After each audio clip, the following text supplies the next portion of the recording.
So I was checking for updates on the manga I'm caught up to, as I usually do when I'm bored, and I stumbled upon this manga, Overrev, a street racing series with a female main character. Now, I had recently watched all of Hinamaru Sumo, so I wasn't trying to see any more sports series for a while, since I watched Hanebado shortly before, and binged all of Diamond No Ace before that. It was safe to say I needed a sports series break. However, I had a legitimate academic interest in seeing how exactly this idea would be handled, especially in a series from 1997. Car culture is a subculture which is so often associated with men, so I wanted to see what exactly male mangaka Katsumi Yamaguchi would have to say, especially when basically all the main characters are women. The series revolves around high school graduate and expert sprinter Ryoko, who after injuring herself cannot run as much as she used to. She discovers a passion for racing and cars, and she meets 3 other women with like-minded interests who become co-main characters in the series. Sawako is a dictionary definition of freedom. She does what she wants, when she wants, and doesn't give a shit about propriety or expectations. She lives to enjoy her life.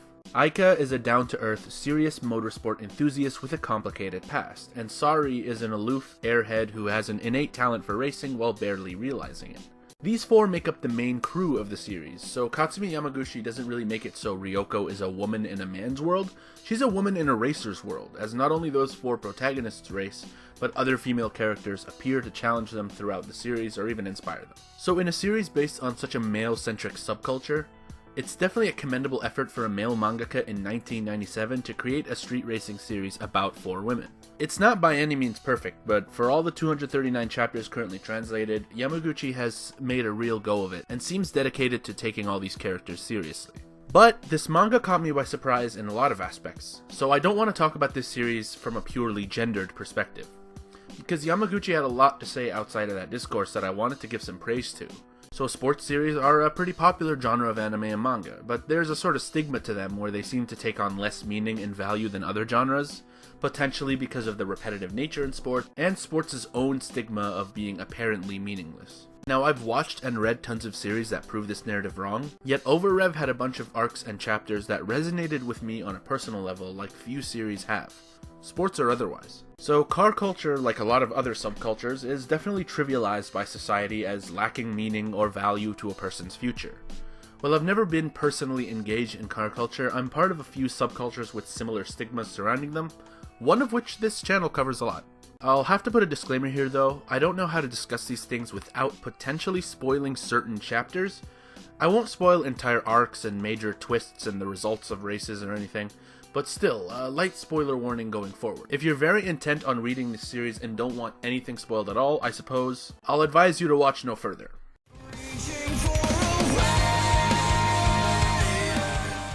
So as Ryoko eventually divulges into the world of cars and discovers her passion for motorsport, she started to realize how unsatisfying her job was. Sure, she got paid, but she wasn't happy. This is a feeling that a lot of young people can relate to. She wanted to do something that she actually loved to do, that she had a passion for, but very rarely do people act on this desire, and most people can't afford to. Ryoko takes the romantic route and quits her job on day 1, but what's unromantic about this is that life didn't hand her what she wanted on a silver platter. She was jobless, scorned by parents, and had to crash at Sawako's house with the promise that she'll eventually be able to pay the rent. But she lucked out and got hired by a junkyard mechanic who's actually a driving genius. And you can criticize this because she kind of gets a good outcome to quitting her job that many may feel is realistic, but I mean, there's a story to tell in this series, so she's got to start moving forward in the story at some point. Also, keep in mind though, that the job doesn't pay insanely well, and Ryoko actually has to work 2 jobs to support her passion for street racing. I like this section of the manga because it doesn't sell a particularly romantic image of chasing your dream, like many works of fiction may do. Sure, she gets to support her dream, but it requires tough work and sacrifice to be able to do so. But whether it's a viable way to live is something that'll be covered later in the video.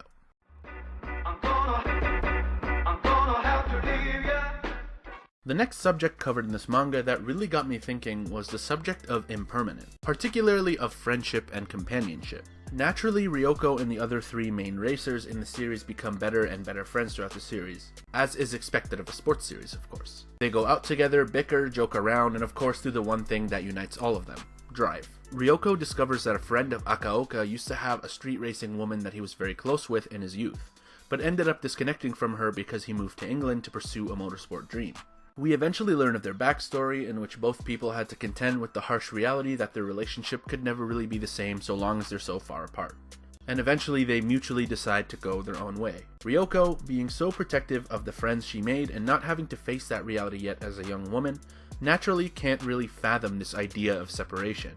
It seems almost foreign to her. Aika, Sawako, and Sari all confirm that this reality will most likely come to pass, but Ryoko finds it hard to accept. I found this whole situation to be very interesting, as someone who's always pondered this kind of thing the more I get older. There's so many people in my life that I thought I'd be friends with forever, but one circumstance or another meant that I lost contact with those people, and all that's left was the memories. I couldn't have predicted the position I'm at now, and it's definitely likely that people I know now may have less and less contact with me a few years from now.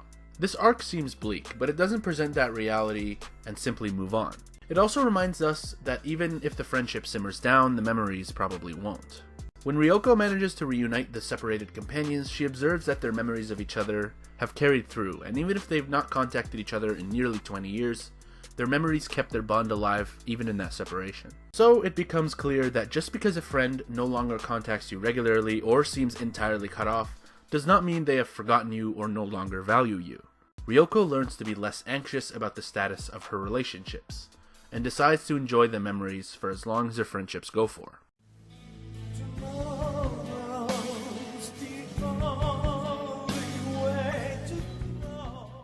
The next interesting element is that of accepting reality and moving forward. Ryoko develops feelings for an older street racer during a mini-arc in the series. Their mutual passion for driving, mixed with his suave demeanor, had Ryoko having serious feelings for someone else for the first time in her life.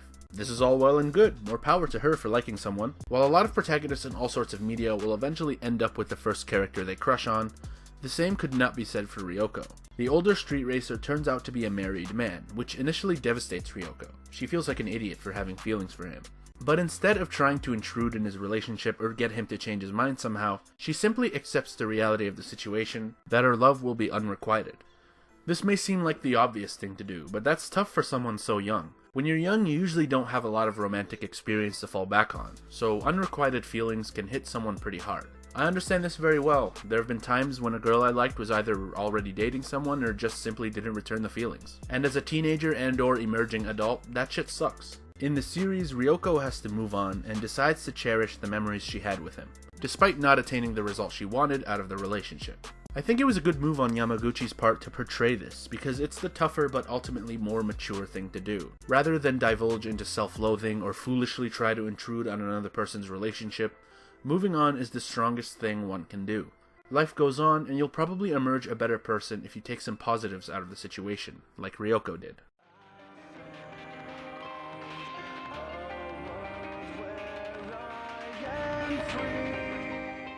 The final element I want to briefly cover kind of goes back to the first point, and that's chasing your dreams and doing what you love. In trying to do so, you'll probably meet quite a bit of opposition, unless your passion happens to be in the traditional STEM fields. Ryoko and her friends are no different. She faces opposition from family, from people on the basis of gender conventions, and from friends and colleagues. The biggest instance of this was at a high school reunion. Ryoko was ostracized for racing on the regular and working in a garage. People pestered her about the future and her dating prospects, all the usual stuff that young people are pestered about. Ryoko, feeling ashamed of her life choices as a result, decides to try and go to the beach with the in-crowd of high school graduates to try and fit in. Her and fellow street racer Danmaru end up going to that beach, yet neither is really that comfortable with that scene, and both end up leaving early to go drive. Later on, Ryoko has a run-in with a biker who ends up being an elderly man. She learns that he has a deep-seated passion for riding bikes and never gave up on it even as he got older. It becomes clear from talking with this old man that passion does not have age barriers, that even if you move on from the things you liked as a youth, the actual passion for it won't disappear just because you want it to. It's implied in a few lines that he potentially tried to do what is societally acceptable and move on from his hobby, but he decided to be honest with himself and pick it back up. So after meeting this man, Ryoko resolves to stick to her passion even if it isn't accepted by others.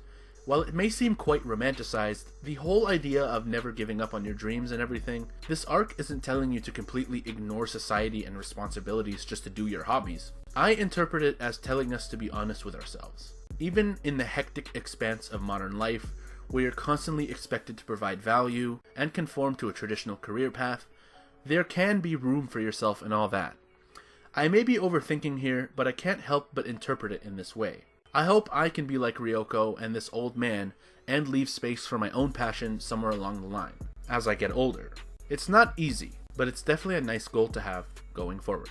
I'm caught up to the 239 chapters of this manga currently translated, and with a little over 100 chapters left to be translated, I'm not sure how exactly this manga may expand upon or change some of these messages in the latter portion of the series. However, I commend Katsumi Yamaguchi for having so much to say about the uncertainty of life, the impermanence of relationships, the value of memories, and the choice to be honest with yourself, all packed into 349 chapters of a sports manga.